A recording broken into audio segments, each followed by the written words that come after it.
चलिए आगे बढ़ते हैं, अगली खबर की तरफ चलते हैं। अमेरिका, इजराइल और ईरान की जंग सिर्फ त्रिकोणीय नहीं है बल्कि वर्ल्ड वॉर की ओर जाता दिख रहा है। मिडिल ईस्ट की लड़ाई में माना जा रहा था कि जंग सिर्फ त्रिकोणीय रहेगी, लेकिन इसका विस्तार हो रहा है, जंग का दायरा बढ़ रहा है। और इसमें सबसे ज्यादा खुश कौन है? इसमें सबसे ज्यादा खुश हैं नेतन्याहू और इजराइल, क्योंकि इजराइल इस लड़ाई का एक्सटेंशन चाहता है। पहले 3 तस्वीरें आप देख लीजिए कैसे ये जंग अपना दायरा बढ़ा रहा है। वार्ता, जरा फुल स्क्रीन रखिए इसको। वार्ता असफल होने के लिए अमेरिका ईरान को जिम्मेदार ठहरा रहा है और अमेरिका कह रहा है कि इसके गंभीर परिणाम भुगतने होंगे।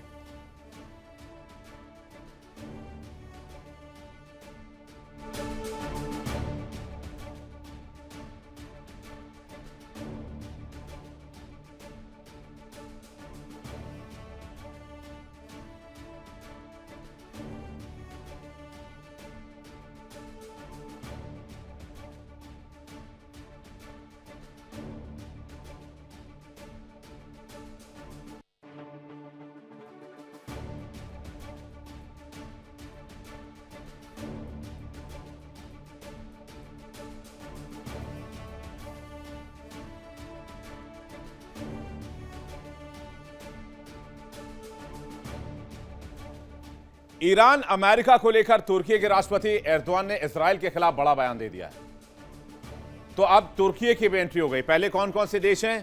पहले हैं America, Israel, Iran, middle east के सारे देश, और अब तुर्की की एंट्री हो रही है। इसके अलावा पाकिस्तान की ऑलरेडी एंट्री हो चुकी है, क्योंकि पाकिस्तान ने इजराइल के खिलाफ बयान दिया था और इजराइल ने पाकिस्तान को वार्निंग दे दी है कि पाकिस्तान इस मामले में टांग ना अड़ाए, क्योंकि पाकिस्तान खुद एक आतंकी मुल्क है। इधर तुर्की ने कहा है कि हम इजराइल के खिलाफ कार्रवाई शुरू करेंगे, इजराइल के खिलाफ आर्मी उतारेंगे। लेबनान अटैक के लिए एर्दोआन ने इजराइल को खूब कोसा है। ईरान अमेरिका सीजफायर के दिन इजराइल ने सैकड़ों बेकसूर लेबनानी लोगों को मार डाला। नेतन्याहू खून और नफरत में अंधे हो चुके हैं, ये एर्दोआन का बयान है। तुर्की ने ऐलान कर दिया है कि वो जल्द ही इस जंग में उतरने वाला और इजराइल को बहुत कड़ा जवाब देगा। तो समझिए कि किस तरह से यह मामला बढ़ता जा रहा है, इसका दायरा बड़ा होता जा रहा है। हाल ही में नेतन्याहू ने एक तस्वीर जारी की थी। नेतन्याहू ने कहा था कि इजराइल को 6 देशों से खतरा है। इससे पहले भी इजराइल ने ईरान को खतरा मानते हुए अमेरिका के साथ मिलकर हमला किया। तो क्या नेतन्याहू ही जंग का विस्तार चाहते हैं, या फिर यह जंग का दायरा अपने आप बढ़ता जा रहा है? एक तरफ तो इजराइल का ग्रेटर इजराइल वाला प्लान है, दूसरी तरफ वो 6 देश जो इजराइल को अपने लिए ठीक नहीं मानते। वो 6 देश कौन से हैं? सबसे पहले ईरान, इजराइल के लिए सबसे बड़ा खतरा। लेबनान, हिजबुल्लाह का गढ़। सीरिया, ईरानी सैनिकों की मौजूदगी। यमन में हूती विद्रोही मौजूद हैं। इराक में ईरानी समर्थित मिलिशिया का प्रभाव है।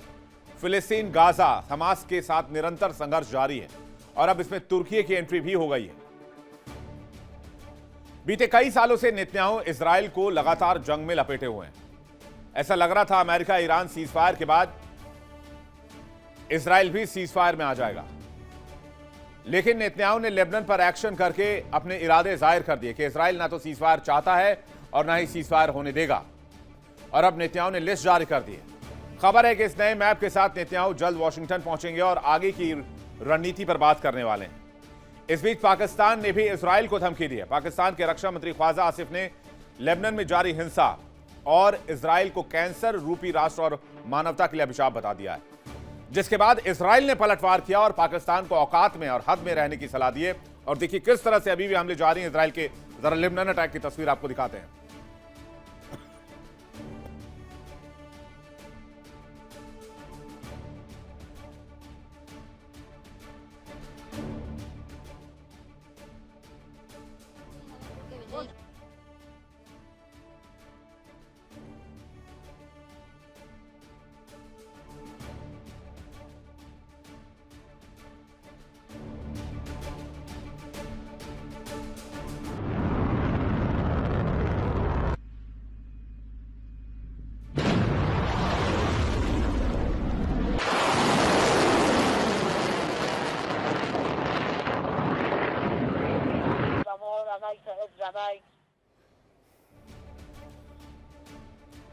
तो पाकिस्तान और इजराइल के बीच भी अब टेंशन बढ़ने लग गए। गलत बयान के जरिए पाकिस्तान इसराइल के निशाने पर है, तो उधर सऊदी अरब के समर्थन में ईरान के खिलाफ पाकिस्तान ने सेना और जेट्स उतार दिए। यानी पाकिस्तान ने इसराइल और ईरान दोनों से दुश्मनी मोल ले ली है। अगर अब इस्लामाबाद में दोनों ओर से मिसाइलें गिरी तो फिर यह कोई चौंकने वाली बात नहीं होगी। ईरान के निशाने पर पाकिस्तान क्यों है? ईरान के खिलाफ पाकिस्तान ने करीब 15 जेट्स सऊदी को दिए हैं। पाकिस्तान ने 13,000 से अधिक सैनिक भी भेजे हैं। ईरान के निशाने पर सऊदी में यूएस की कंपनियां हैं। सऊदी में लगातार हमले कर रहा है ईरान, और ईरान से भिड़ा तो पाकिस्तान पर हमला संभव है, क्योंकि पाकिस्तान और ईरान तो बॉर्डर साझा करते हैं। जंग का दायरा इस तरह भी बढ़ रहा है क्योंकि हाल ही में इन खबरों की पुष्टि भी हुई है कि ईरान को चीन की मदद मिल रही है। अमेरिकी राष्ट्रपति ने बाकायदा इसे लेकर आज बयान भी जारी कर दिया, और डोनाल्ड ट्रंप ने चाइना को धमका दिया, शी जिनपिंग को धमकी दे दी और कहा कि ईरान को अगर गुपचुप तरीके से चीन ने हथियार दिए तो यह ठीक बात नहीं होगी, इसके लिए गंभीर अंजाम भुगतने को कह दिया गया है। खुफिया रिपोर्ट्स में पाया गया है कि बीजिंग ईरान को एयर डिफेंस सिस्टम भेजने की तैयारी कर रहा है, जबकि दोनों शक्तियां नाम मात्र के लिए युद्ध विराम का समर्थन करती हैं। अब यह ट्रंप की चेतावनी तब आई जब हाल में कुछ दिनों में ट्रंप बीजिंग का दौरा करने वाले हैं। ट्रंप ने कहा कि अगर चीन ऐसा करता है तो चीन को बहुत गंभीर परिणाम भुगतने होंगे। ट्रंप ने चीन को क्या धमकी दी है? ट्रंप ने चीन को सीधे तौर पर धमकी दी।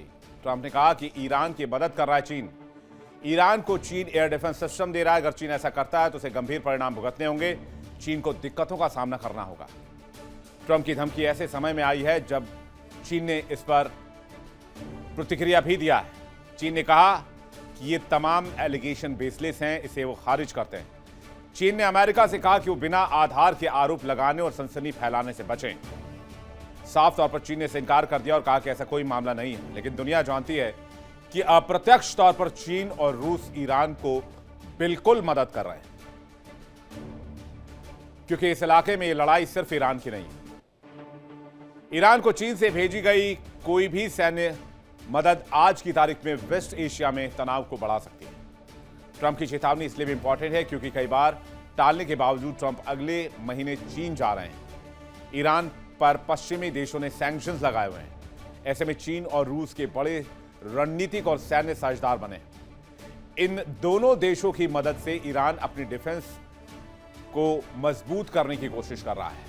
रिपोर्ट्स के मुताबिक ईरान को चीन से जो हथियार मिल सकते हैं उनमें कंधे पर रखकर चलाए जाने वाले एंटी एयर मिसाइल सिस्टम समेत एयर डिफेंस सिस्टम समेत कई हथियार हो सकते हैं। ईरान इनका इस्तेमाल अमेरिका के खिलाफ अब तक जंग में करता आया है और अमेरिका के कई फाइटर जेट्स गिरा चुका है। अमेरिकी अधिकारियों का मानना है कि ईरान ने पहले भी ऐसे ही सिस्टम का इस्तेमाल किया। चीन की तकनीक की वजह से ही अमेरिकी जेट्स गिराए गए। खबर है कि चीन सीधे तौर पर नहीं, लेकिन ईरान को काफी मदद कर रहा है। चीन पहले अपना हथियार रूस को भेजता है और फिर उस हथियार को रूस कैस्पियन सागर के माध्यम से ईरान तक पहुंचाता है। अच्छा, कैस्पियन सागर का मामला बहुत दिलचस्प है। कैस्पियन सी नहीं है, दरअसल कैस्पियन को आप एक लेक कह सकते हैं। वो चारों तरफ से वो 2 देशों से घिरा हुआ है और 3 देशों से, और वहां ईरान और रशिया बॉर्डर साझा करते हैं। और उस कैस्पियन सी में जो भी बोट्स चलती हैं या जो भी कारोबार ईरान और रूस के बीच होता है उसके बारे में किसी को पता ही नहीं होता। कौन सी शिप्स आती हैं, कौन सी शिप जाती हैं, किस शिप में क्या लदा है, किस शिप में क्या भेजा जा रहा है, इसके बारे में किसी को जानकारी नहीं, और वो सारे हथियार ईरान तक बड़ी आसानी से पहुंचते रहते हैं। तो कैस्पियन सागर एक बहुत बड़ा चोक पॉइंट है अमेरिका के लिए। इसको कभी और आपको विस्तार से समझाऊंगा कैस्पियन सागर में किस तरह से अमेरिका के लिए बहुत बड़ा सेटबैक है। और कैस्पियन सागर के जरिए ही रूस और चीन बड़ी मदद भेजते हैं ईरान को, जिसकी वजह से ईरान इस जंग में अभी तक टिका रहा है। एक नक्शा देखने की कोशिश करते हैं, आइए देखते हैं इस मैप में आपके लिए क्या है। यह है चीन और यह है रशिया। इसके अलावा आप जो यहां पर देख रहे हैं यह कैस्पियन सागर की तस्वीर है। रूस और चीन दोनों मिलकर कैस्पियन सागर के जरिए ईरान को सामान भेजते हैं। कैसे? इस मैप को अगर आप देखेंगे तो आपको समझ में आएगा। इसके लिए आपको यहां पे देखना होगा। जरा कैम 2 से आइएगा प्लीज, थैंक यू।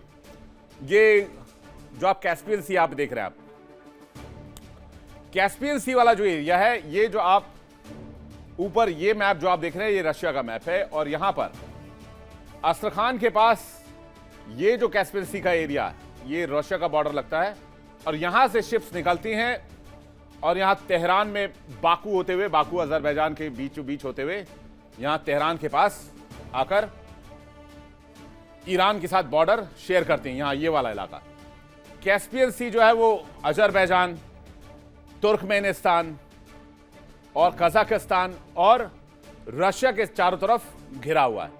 इसका बाहरी वर्ल्ड से कोई लेना देना नहीं है। इस कैस्पियन सी में यहां से जितने भी शिप्स पास होते हैं ईरान और रशिया के बीच में, उन शिप्स में क्या होता है ये सिर्फ रशिया को पता होता है या फिर ईरान को पता होता है। और कहते हैं कि इसी रूट के जरिए बहुत बड़ी मात्रा में हथियार पहुंचाए जाते हैं। वो हथियार जो चाइना देता है, वो हथियार जो रशिया देता है। इसके अलावा सैन्य मदद, रसद, मेडिकल इक्विपमेंट्स, बहुत सारी चीजें इसी कैस्पियन सागर के भरोसे ईरान तक पहुंचती हैं। और यही कैस्पियन सागर वो ऑक्सीजन है जिससे 40 दिन की लड़ाई में ईरान को जिंदा रखा। चलिए आगे बढ़ते हैं। इस लड़ाई में एक और मोर्चा खुल रहा है। रूसी राष्ट्रपति व्लादिमीर पुतिन का बयान। पुतिन ने कहा कि जब तक चीन, रूस और ईरान का अस्तित्व है तब तक किसी के लिए भी वैश्विक शासक की तरह बर्ताव करना नामुमकिन है। तो मैसेज किसके लिए है? क्लियरली यह मैसेज है डोनाल्ड ट्रंप के लिए। पुतिन ने अमेरिका के वर्चस्व पर निशाना साधते हुए कहा कि ट्रंप की नीतियां जो हैं वो वैश्विक थानेदार की तरह नजर आती हैं। ऐसा लगता है जैसे वो तानाशाही कर रहे हो। यानी पुतिन हल्के में ही सही लेकिन निशाने पर ट्रंप को ही ले रहे हैं। ट्रंप को घेरने की एक तरह से कोशिश कर रहे हैं। वहीं नेटो अलग थलग पड़ा हुआ है। ट्रंप नेटो को बार बार कायर कहते हैं, उसे कागजी शेर कहते हैं। इसी वजह से ट्रंप हर तरफ से गिरते जा रहे हैं।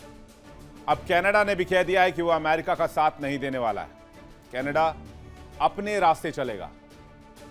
यानी ट्रंप हर मोर्चे पर घिर रहे हैं। अमेरिका के खिलाफ सभी देश एक तरफ जा रहे हैं। दुनिया दो गुट में बढ़ती जा रही है। तो मिडिल ईस्ट की लड़ाई का दायरा कितना बढ़ जाएगा,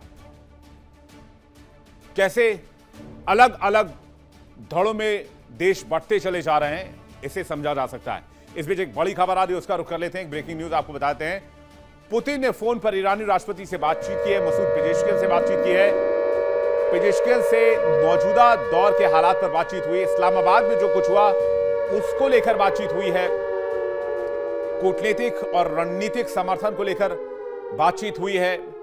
पुतिन ने जंग में मध्यस्थता करने की पेशकश भी की है। उन्होंने पेजेश्कियन से कहा है कि अगर आपको जरूरत पड़े तो हम मीडिएशन का काम कर सकते हैं, हम आपको मदद कर सकते हैं। और जो इस्लामाबाद में हुआ है उसको लेकर भी अपडेट पुतिन तक पहुंचाई गई है पेजेश्कियन की तरफ से। ईरानी राष्ट्रपति ने इस बात की जानकारी पुतिन को दी है। ये खबर सामने आ रही है। हॉटलाइन पर टेलीफोनिक बातचीत दोनों नेताओं के बीच हुई है। देखिए इंडिया डेली 24/7 अब आपके स्मार्ट टीवी पर। इंडिया डेली मौजूद है सभी डिजिटल प्लेटफॉर्म पर लाइव और लगातार। इंडिया डेली 24/7 हर दिन राष्ट्र को समर्पित।